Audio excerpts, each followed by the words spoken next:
Q2 was a little bit of self-sabotaging for me personally, because I actually got so far that I was one trade away of losing my portfolio asset manager account. No way. I had I had a coaching call with Ibby then, but now I got myself out of drawdown. So very happy. Yeah, so very happy with that. But I'm telling you, it was a different placing that trade, knowing that it was your last one to lose it. It was a different kind of pressure, but yeah, I got out of it. So That is insane, bro. So like you totally out of drawdown, you went from almost losing. so I was minus 3.5%, and now I'm slightly above break even again. My dude. What is it? What okay. So you had a call with Ibby. What is it he said to you that Yeah, just like it just clicked because literally all of my mistakes that I made, so all of my losses that I shouldn't have been taken, were when I was too zoomed in, and I just wrote down on on my whiteboard here, if I have to think about a trade, I shouldn't take it. Zoom out, door system 1 hour 15.5, and it just probably because of the pain of almost feeling losing my account, it got drilled so much in me, and now yeah, I took one break even last week, and also something very key he teaches me is, so when I do my weekly reflection, I have a new question that I ask myself, and it says, were there any trades that the old me would have taken? So when I do my weekly performance sheet, I go over the market, and then I see like 2 or 3 trades that the old me would have taken when I was too zoomed in, and I do a screenshot, I journal them in my weekly reflection, and then I say like, yeah, look, this was another loss that I would have taken, and yeah, very confidence boosting. bro, that's incredible, man. That's incredible. And I also like if you have to think about the trade, it's probably a trade that you're not supposed to take. I really like that. Yeah, I know the yeah, difference between getting into a trade, having to think about it, and yeah. then later in hindsight, you realize that the reason why you had to think about it is because it's probably a trade that is not even in your trading plan, you know? Exactly, because yeah, it's like Ibby has the saying, if you have to think about a trade, thinking becomes the error. So I 100% resonate with that, because if I look back at my losses that I shouldn't have taken, they were always trades that I was a little bit hesitant on, but then eventually decided to take, and then it ended up in a loss. So very key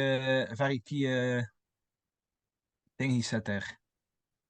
Bro, that's amazing, man. And then another thing that I know he likes to say is that, take some profit. If you are in a couple of percentage, don't wait until to hit, the 10% mark. But then if you have a couple of percentage. So is that something that you're going to be doing recently? Are you looking at taking some money out? Yeah, so what I did with my last trades was actually because I'm in FX Live now for the last month, and I heard Abdu talk a lot about the fact that if you're in drawdown, the first goal should be to be out of drawdown. So let's say, for example, that I take a 1 hour 3 touch flag, and it's running like 3 or 4%, but it's at the 90% rule of that tiny 1 hour flag. I will just manually close until I'm back out of drawdown. Wow. Yeah. So because Abdu really said, like, if you're in drawdown on your funding account, the main goal should actually just be first get out of drawdown. Yeah. So then with that said, the management needs to change, would you say? Well, he also mentioned it's of course just his opinion, but I can actually resonate with that because yeah, you have to be honest, unsubconsciously, when you're in drawdown, there's like a different type of pressure when you take trades. Even though it shouldn't be, but unsubconsciously, of course, it's there that when you're in drawdown and you're about to take a trade, especially like me when I was minus 3.5, then there is like a different type of pressure. But so he just said the first thing should be just to get out drawdown, so you can have that confidence again and more peace and ease with yourself again, that you can take trades with a little bit more, yeah, Well, I won't say confidence, but yeah, you know what I mean. yeah, I think that's true. That's the first goal, to get out of drawdown. And I would even say manage differently, you know. So for instance, I would see a lot of trades go to 3% and then take me out at 1% because I've managed there and I know that Exactly. quite a bit. Hmm. So then why not just take profit at 3% each time so that you can get out of that? And the longer you're in drawdown, the less scary it becomes. It's like also the longer you're taking losses, the less Hmm. scary it becomes. It helps out with your psychology. So Hmm. for somebody who's been in drawdown for a long time, I would also say that those people are developing a different kind of resilience as well, you know, but Hmm. definitely getting out, man. Gee whiz, bro. That's crazy. I didn't expect that. That's a crazy story, bro. That's a crazy story. Yeah. Have you been, I know that you swim a lot. You did 10 kilometers the last time I spoke to you. Have you been doing that lately as well? No, no, no. I just go for like a weekly swim for 2 or 3 kilometers. I haven't done anything crazy exercise-wise yet, but this quarter is focused again on more fighting. So I will do one sparring session each week again. I found a new MMA club. So I will go less to the gym and probably less swimming this quarter and will focus more on getting more confidence in fighting. Great, man. Who is it in Falcon that you are training for, bro? Because you've been training this MMA, bro. Is there somebody that you wanna spar now? Maybe Ibby one day. Yeah. Come on, that's great. Yeah, because he's been doing what's it, Muay Thai for quite some time. He was pretty good at that, I think. Yeah, I think he's pretty good indeed. Yeah, man. How about you, mate? Yeah, man, I've put my body under a little bit of stress lately, on purpose because I've had a bit of mental fog, which is weird for me. You know, I don't usually have mental fog, you know, so my I've just now I've got a strict 1 meal a day regiment, you know. So usually it's Mhm. intermittent and sometimes it's 1 meal a day, but I found myself eating foods that I shouldn't be, like breads and Mhm. ham and all these other things, you know. So now it's just strictly 1 meal a day at a certain time of the day. I'm still working out the best time of the day so that I can have less food in my stomach when I sleep, so that it's fully digested.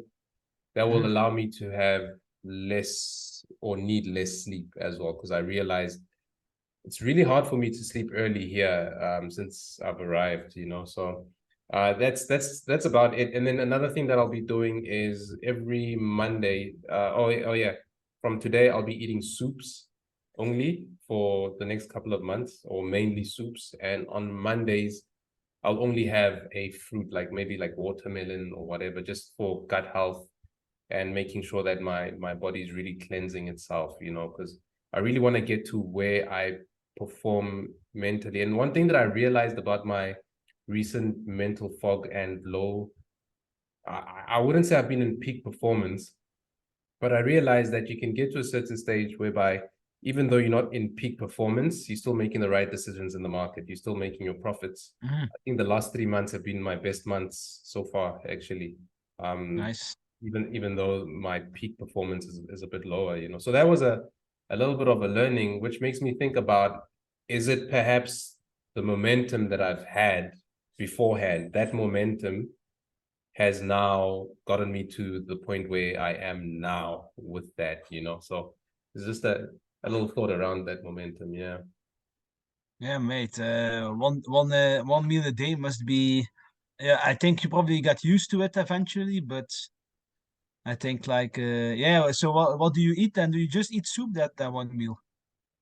Yeah, so from today I'll just be eating soup, but then usually what I've been eating is just some vegetables, a pile of vegetables, different kinds of vegetables. I fry it with some vegetable, what's it, coconut oil, and then from there Hmm.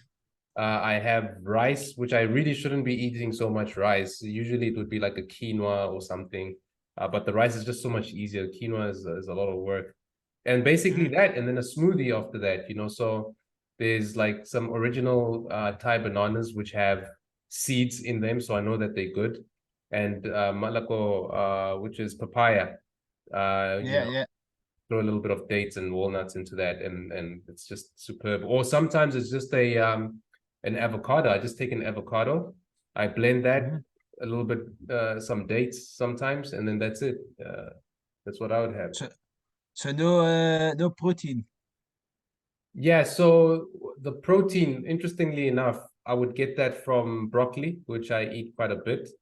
And lentils is something that I'm going to now integrate. I used to have it, I think I've only stopped for a month, but having a whole lot of lentils, which is also why I'm having the soups, so that I can put in the lentils. I just haven't had time to go purchase some. So have you seen anything with regards to diet on your side, or momentum, or anything like that? Of course. Like so a little bit of backstory. When I was the age of 16, I actually was pretty fat. So I was like 114 kilos at the age of 16. Holy And moly. then I decided to start to go to gym. I think I got Hold on. to 140 kilos at the age of 14, bro. at the age of 16, yeah. 16, what? That is Yeah. what? Indeed. And I started my gym journey, and I think I lost around, I think it was almost 50 or 60 kilos. I got to around 70 kilos. So and like a year and a half, something like that. And then I just started going to the gym. I got interested in bodybuilding. I did that a couple of years, with gaining muscle, then cutting again, things like that. But now the last couple of years, it's actually just a mixture. I still go to the gym because I really love it, but um, I also do a lot of cardio, of course, not a lot, but I make sure I do some cardio each week as well. I go for a run or a swim or some boxing, like I mentioned, to just stay my heart and my mind healthy, or some jumping rope. I also go for a lot of walks, but nutrition wise, like I would say in the start of my fitness journey, it was a lot of, because there wasn't so much information out there than it was now, but there was some. So I ate a lot of rice, chicken, broccoli, the typical bodybuilder diet. But like the last years, I focused mainly on getting as much as possible organic. That's really a main focus for me, and that has been a very beneficial choice for like my sharpness, my mood, my mindset. Then also little things like I eat 3 meals a day, but after every meal I make sure I go for a 50-minute walk for digestion. That's very key to do. And also helps with cravings. And also something that I've been doing the last year or half year is to make sure my first meal is the biggest one and my last meal of the day is the smallest one. And also to be sure that I eat at least, I would say at least 5 hours before I go to bed, my last meal, because otherwise, like you mentioned and you discovered for yourself, is that if you eat a meal close to your bed, the first hours when you're sleeping, you will actually digest in how do I say it in English? And instead of having proper sleep. So that's why you mentioned if you eat more early than you go to sleep, you probably need less sleep because you have better sleep. And that has been a very big one. But and then just I eat a lot of meat, of course. I make sure my meat is grass fed or organic. I eat a lot of eggs. My eggs have to be free range and organic also. And just eating a lot of fruits, vegetables, protein, and I almost never eat processed foods. So that's also a big one. But in my opinion, diet and exercise is the best formula for a sharp and good mind, in my opinion.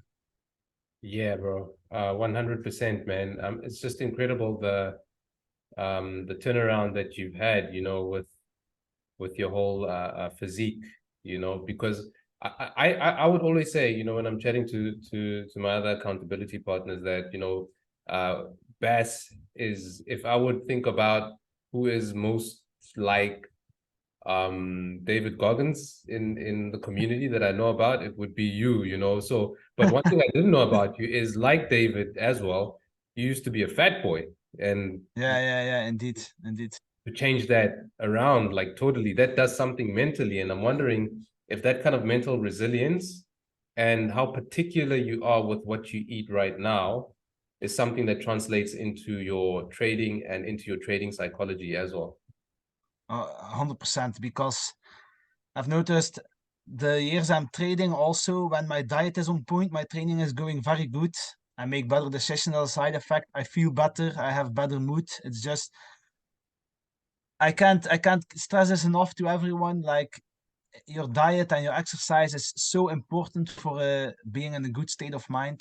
It's so, and also having a like I also experienced with a lot of fasting, but I found for me, when when I need to be focused and I'm fasting, let's say for 24 hours, I have less focus. So I want people to consider that as well, because not everybody is the same. Ibby mentioned this as well, that his mind can get very cloudy when he is fasting, and he probably also needs some food as well. I'm the same way, but I also experienced with 24 hours, 48 hours fasts, and it's a good feeling. But for me to focus on content and on things like trading, I actually need some food at least to have a great focus. So most people just look on Instagram and they see you have to fast for being sharper, and that can be the case for many people, but not for everybody.